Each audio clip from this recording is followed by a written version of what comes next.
অদ্ভুত একটা হাদিস বললাম, অদ্ভুত বলতে বলছি অ্যামেজিং হাদিস, যে একজন সাহাবী বলছেন, সালমান রাদিয়াল্লাহু আনহু, তিনি বলছেন যে যখন মুমিনের উপর বিপদ আপদ বালা মুসিবত আসে, তখন মুমিনের এই বিপদ আপদ বালা মুসিবত রোগ শোকের বদৌলতে আল্লাহ পাক তার গুনাহগুলোকে মাফ করে দেন এবং তার মর্যাদাকে বাড়িয়ে দেন এবং সে আল্লাহর দিকে ফিরে আসার অনুশোচনা করার সুযোগ পায়। আর যখন কাফের মুশরিক বা ফাসিক মানুষকে এইসব রোগ ব্যাধি বিপদ আপদ বালা মুসিবত ঘিরে ধরে, তার দৃষ্টান্ত সেই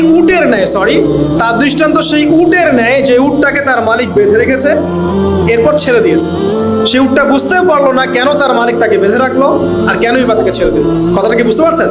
যারা আল্লাহ দ্রোহী, তাদের উপর যখন বিপদ আপদ বালা মুসিবত আসতে থাকে, তারা বুঝে না যে কি জন্য আসলো আর কেন চলে গেল। কিন্তু মুমিন ব্যক্তি যারা মুসলিম, আল্লাহর অনুগত, তাদের বিষয়টা হচ্ছে এমন, বিপদ আপদ বালা মুসিবত রোগ ব্যাধি তাদেরকে আল্লাহর দিকে ফিরিয়ে নিয়ে আসবে। এই যে পৃথিবীতে নামিয়ে দেয়া, এরপর আল্লাহর পক্ষ থেকে ঐশী গ্রন্থগুলো পাঠানো, নবী রাসূল পাঠানো, আলেম ওলামা পাঠানো, আপনাকে হায়াত দেয়া, আপনাকে রিজিক দেয়া, এই শ্বাস নেওয়ার ক্ষমতা দেয়া, আপনাকে জ্ঞান বুদ্ধি দেয়া, বিবেক দেয়া, তিন বেলার খাবার, পোশাক, স্ত্রী সন্তান, কি দেয়নি আল্লাহ রাব্বুল আলামিন। এই যে সমস্ত নিয়ামতগুলো দেয়া, এগুলোর একটা উদ্দেশ্য, আপনি আমি যেন এটাকে উপলব্ধি করি যে এগুলো আল্লাহর পক্ষ থেকে আসছে এবং আল্লাহর দিকে আমরা অভিমুখী হই, এছাড়া কোনো উদ্দেশ্য নেই। সামনে যান, নূহ আলাইহিস সালাম, একদিন দুই দিনেই কি আল্লাহ পাক তার কওমকে ধ্বংস করে দিয়েছেন? 950টা বছর আল্লাহ রাব্বুল আলামিন সময় দিয়েছেন কওমকে, আল্লাহর দিকে ফিরে আসো, আল্লাহর দিকে ফিরে আসো। নবী দাওয়াত দিয়েছেন প্রায় 950 বছর, যখন তারা ফিরে আসে নাই, তারপরে আল্লাহ রাব্বুল আলামিন গজব দিয়ে ধ্বংস করেছে। কারণ আমি বলেছি একটা কথা, আল্লাহ পাক শুধু রহমানুর রহিমই নন, বরং তিনি কিন্তু কঠোর শাস্তিদাতা, শাদীদুল ইকাব বটে। সামনে আরো যান, ইব্রাহিম আলাইহিস সালাম, একা একটা মানুষ নমরুদের সাথে ফাইট করছেন, আগুনে ফেলেই দিল, সে আগুনকে আল্লাহ পাক ঠান্ডা করে ফেললেন। এটা কি আল্লাহ পাকের দয়া নয়? তার সন্তান ইসমাইলের কুরবানিটা দেখেন, আল্লাহ পাক বলেছেন কুরবানি করো, তিনি ডানে বামে প্রশ্ন করেন নাই। আমরা হলে প্রশ্ন করতাম, কেন করব? শিশু সন্তান, নিষ্পাপ, এটার কোনো যুক্তি আছে কিনা, লজিক আছে কিনা? তিনি কোনো লজিক দেখতে যাননি, আল্লাহ পাক বলেছেন করেছে। আল্লাহ রাব্বুল আলামিন তার এই ঘটনাটাকে তো সম্মানিত করলেনই, কিয়ামত পর্যন্ত কিন্তু এই ঘটনা মানুষ স্মরণ করবে। দয়া দেখেন, তার সন্তানের খাবার নাই, পানিও নাই, অলৌকিকভাবে আল্লাহ রাব্বুল আলামিন জামজাম কূপ সৃষ্টি করলেন, কিয়ামত পর্যন্ত থাকবে ইনশাআল্লাহ। দয়া নাই? এই কূপটা দেখলেই তো মুসলিম হওয়া যায়, এই জামজাম কূপটা দেখলেই তো মুসলিম হয়ে যাওয়া উচিত মানুষের। কোত্থেকে আসলো এই কূপ? এই পানির এত বৈশিষ্ট্য কেন? কখনো শেষ হচ্ছে না কেন? এটা নিয়ে ভাবলেই তো মুসলিম হওয়া যায়। হবে না, কারণ কি? আবা ওয়াস্তাকবার, উদ্ধত হয়েছে, অহংকার প্রদর্শন করছে। অহংকার মানে এই নয় যে আপনি সুন্দর জামা পরছেন, আপনি সুন্দর কাপড় পরছেন, আপনি ভালো একটা বাড়ি করেছেন, এটা অহংকারের পরিচয় নয়। বরং অহংকারের পরিচয় হচ্ছে বাতারুল হাক্কি ওয়া গামতুন নাস, সত্য জিনিস যেটা স্পষ্ট এটাকে অস্বীকার করা আর অন্য মানুষকে ছোট করা, তুচ্ছ তাচ্ছিল্য করা, এই হলো অহংকারের পরিচয়। ইউনুস নবীর কথা মনে আছে আপনাদের? ওই যে মাছের পেটের মধ্যে 3 দিন 3 রাত ঘুরছে আর ঘুরছে, একজন নবী হয়ে তাকে এই অবস্থা ফেস করতে হচ্ছে। এক পর্যায়ে তিনি বুঝতে পারছেন যে আমার কিছু একটা তো ভুল হয়েছে। আল্লাহর কাছে হাত তুলে দোয়া করলেন, লা ইলাহা ইল্লা আনতা সুবহানাকা ইন্নী কুনতু মিনাজ জালিমিন। দোয়ার পড়ার সাথে সাথে আল্লাহ পাক বললেন, যাও মাছ তুমি রেখে চলে আসো। এটা কি দয়ার নিদর্শন নয়? শুধু তাই নয়, তাকে যখন দ্বীপে নামিয়ে দেওয়া হয়, তিনি অসুস্থ ছিলেন। আল্লাহ পাক সূরা সফফাতের মধ্যে বলেছেন যে আমি তার পাশে লাউ গাছ উৎপন্ন করলাম। কোন গাছ? খেতে পারেন, এর শাক এবং এই যে ফল, এটার মধ্যে নিঃসন্দেহে এমন কিছু উপাদান আছে যেটা হয়তো আমরা জানিও না, আবিষ্কার করা হয়নি। তিনি সুস্থ হয়ে গেলেন, আলহামদুলিল্লাহ। কোথায় যাবেন? যে কোনো জায়গায় যান। নবী ঈসা আলাইহিস সালামকে চতুর্দিক থেকে আক্রমণ করছে ইহুদিরা। আল্লাহ রাব্বুল আলামিন তাকে এমন হেফাজত করলেন, তার কাছে তাকে উঠিয়ে নিলেন। এটা কি দয়ার পরিচয় নয়? এই যে একটু আগে তেলাওয়াত করলো শুরুর আগে নবী মূসা আলাইহিস সালামের ঘটনা। বনু ইসরাইল একটার পর একটা অবাধ্যতা করেই গেছে। আল্লাহ পাক তারপরেও তাদের কাছে নবী পাঠিয়েছেন, নবী মূসাকে পাঠিয়েছেন। ফিরআউনের মতো জালেম শাসকের হাত থেকে বনু ইসরাইলকে আল্লাহ পাক উদ্ধার করেছেন। এটা কি দয়ার পরিচয় নয়?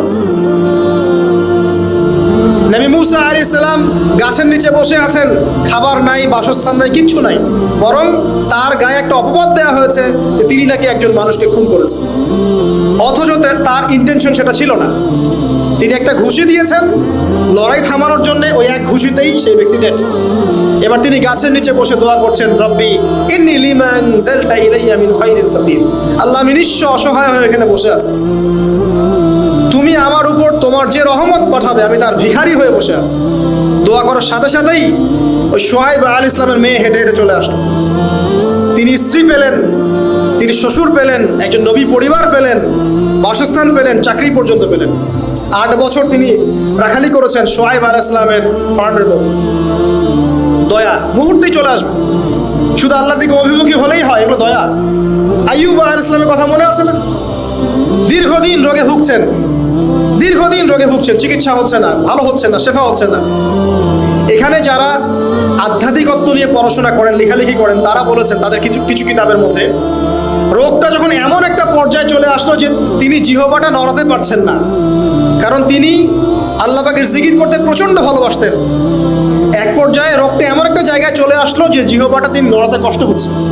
তখন গিয়ে তিনি বলছেন, রব্বি আন্নী মাসসানি আদ-দুররু ওয়া আনতা আরহামুর রাহিমিন। হে আল্লাহ, আমাকে কষ্ট স্পর্শ করেছে, আর তুমি তো ক্ষমাকারী, রহমকারীদের মধ্যে সর্বশ্রেষ্ঠ রহমকারী। আমি জিকির করতে পর্যন্ত পারছি না, আল্লাহ আমার রোগটা শেফা দিয়ে দেবো। বলার সাথে সাথে আল্লাহ রাব্বুল আলামিন প্রস্রবণ ঝর্ণা তৈরি করলেন, এখানে গোসল করো, শেফা হয়ে গেল। এগুলো কি রহমতের পরিচয় নয়? এখানে এক শ্রেণীর স্কলার এমনও বলেছেন, আজকে আমরা যারা বাহ্যিক সৌন্দর্য নিয়ে বেশি গর্ব করি আর কি, আত্মিক সৌন্দর্যের চাইতে বাহ্যিক সৌন্দর্য নিয়ে যারা বেশি গর্ব করি, যদি আল্লাহ পাক আমাদের পোশাকটাকে পরিবর্তন করে দেন, আত্মাটাকে দেহের পোশাক দেন আর দেহটাকে আত্মার পোশাক বানায় দেন, তাহলে দুর্গন্ধে কি আমাদের সামনে আসতে যাবে? কথা বলে বুঝতে পারছেন না? আইয়ুব আলাইহিস সালামের আত্মাটা ছিল পবিত্র, পরিশুদ্ধ, তার দেহের মধ্যে রোগ হয়েছিল। আর এই পুরো বিশ্বের ম্যাক্সিমাম লোকের মানুষের রোগ এখন আত্মায়, দেহে নয়। আবার বলছি, হয়তো বুঝতে পারছেন না। আইয়ুব আলাইহিস সালামের রোগটা হয়েছিল দেহে, বাইরে।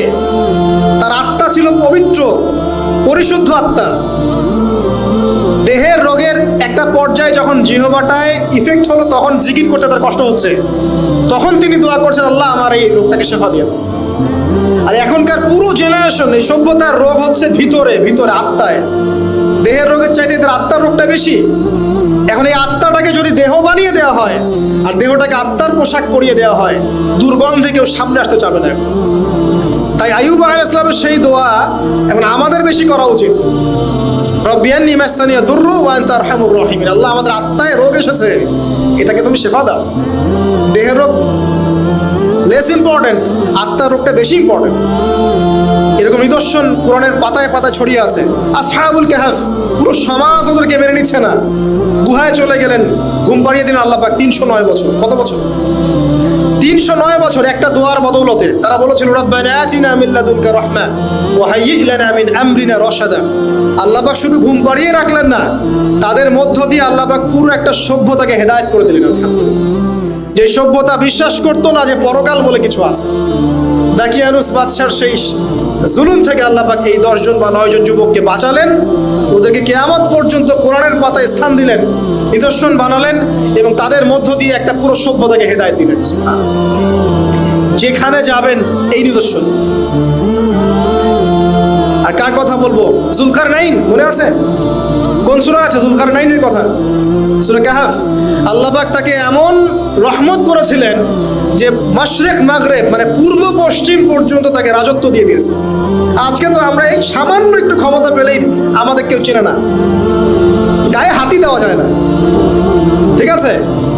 মানে তখন সে নিজেকে মনে করে যে সে এই পৃথিবীর সবকিছু, বাকি মানুষ আর মানুষ না। ক্ষণস্থায়ী সামান্য একটু ক্ষমতা দিয়ে দেখবেন আমাদের অবস্থা খারাপ। প্রত্যেকের ধর্মতাত্ত্বিক ক্ষেত্রেও যদি কাউকে আপনি ক্ষমতা দেওয়ার আলেম মনে করেন, দেখবেন অহংকারে বাঁচতেছেন। কারো একটু পপুলারিটি হয়ে গেছে, দেখবেন অহংকারে বাঁচতেছেন। আইওয়াশ শোডাউনের জামানত এটা, যে যত পরে মানুষকে দেখাতে পারলে বাঁচে। কাজ হবে 5%, 95% হচ্ছে আইওয়াশ। যে কোনো জায়গায়, ধর্মতাত্ত্বিক জায়গা বলেন, social, economical, political, world affairs, কাউকে যদি আল্লাহ পাক যাররা পরিমাণ একটু ক্ষমতা দিয়ে দিয়েছেন, ব্যাস তাকে আর চেনা যায় না। যুলকারনাইনকে আল্লাহ পাক আলাইহিস সালাম মাশরিক মাগরিবের ক্ষমতা দিয়েছিলেন। এত দাপট ছিল তার, যেদিকে সেনাবাহিনী নিয়ে যেতেন সেদিকেই বিজয় করতে পারতেন। পড়ে থাকেন। আর এই ব্যক্তি কিন্তু আলেকজান্ডার দ্য গ্রেট নয়। পশ্চিমারা এখানে আবার একটা ষড়যন্ত্র করেছে। তারা বলে এই ব্যক্তি ছিল আলেকজান্ডার দ্য গ্রেট। এটা ভুয়া কথা। তিনি একজন আল্লাহ পাকের বড় ওলি ছিলেন অথবা নবী ছিলেন। কি ছিলেন আল্লাহ পাক এটা কোরআনে বলেন, স্পষ্ট করেন। তা আমরা ধরে নিচ্ছি আল্লাহ পাকের তিনি একজন শুকরগুজার বান্দা ছিলেন। তাকে একটা কওম বলছে যারা পাহাড়ের মাঝখানে থাকতো, ইয়া যুলকারনাইন, হে যুলকারনাইন, ইন্না ইয়াজুজ ওয়া মাজুজ মুফসিদুনা ফিল আরদ। ইয়াজুজ আর মাজুজের সভ্যতা জমিনে ফাসাদ সৃষ্টি করছে। ফাহাল নাজআলু লাকা খারাজান আলা আন তাজআলা বাইনানা ওয়া বাইনাহুম সাদ্দা। আমরা কি তোমাকে একটু ট্যাক্স দিব, খাজনা দিব, যে খাজনার বদৌলতে তুমি একটা প্রাচীর নির্মাণ করে দিবে, যে প্রাচীর নির্মাণ করলে ওরা আর আমাদের কাছে আসতে পারবে না। তখন এই প্রতাপশালী বাদশার স্টেটমেন্ট হচ্ছে এই, ক্বালা মা মাক্কান্নি ফীহি রাব্বি খায়র। আল্লাহ আমাকে যা দিয়েছেন তার পক্ষ থেকে এটা যথেষ্ট, তোমাদের এসব ট্যাক্সের দরকার নেই। যে আল্লাহ পাকের রহমত দেখেন। ঠিক খিজির আলাইহিস সালামকেও দেখবেন, ওই তিনটা ঘটনা মনে আছে না? নৌকা ফুটা করা, বাচ্চাকে হত্যা করা, আর হচ্ছে কি ওই যে কি দেয়াল নির্মাণ করা। সূরা কাহফ আজকে বাসায় গিয়ে পড়েন। তাকে আল্লাহ পাক ভবিষ্যতের জ্ঞান দেখাচ্ছেন, ভবিষ্যতে কি হবে, যে জ্ঞানটা মুসা আলাইহিস সালামকে আল্লাহ পাক দেখাচ্ছেন না। মুসা আলাইহিস সালাম বলছেন কেন নৌকা ফুটা করলেন, কেন বাচ্চাকে হত্যা করলেন, কেন এই প্রাচীর নির্মাণ করলেন। আর খিদির আলাইহিস সালাম বলছেন যে জ্ঞান আল্লাহ তোমাকে দেন নাই তা আল্লাহ পাক আমাকে দিয়েছেন। আমি এই কারণে নৌকা ফুটা করছি, কারণ নৌকা ফুটা না করলে ভবিষ্যতে এই নৌকাটা সিজ করা হবে, ছিনতাই করা হবে। বাচ্চাটাকে হত্যা করেছে এই কারণে, এই বাচ্চা বড় হলে বড় কাফের হতো। দেয়াল নির্মাণ করেছে এই কারণে, এই দেয়ালের নিচে এই বাচ্চাদের এতিম দুই বাচ্চার গুপ্তধন রাখা আছে, ওর বাবা মা রেখেছে। এটা তুমি জানো না, আমি জানি।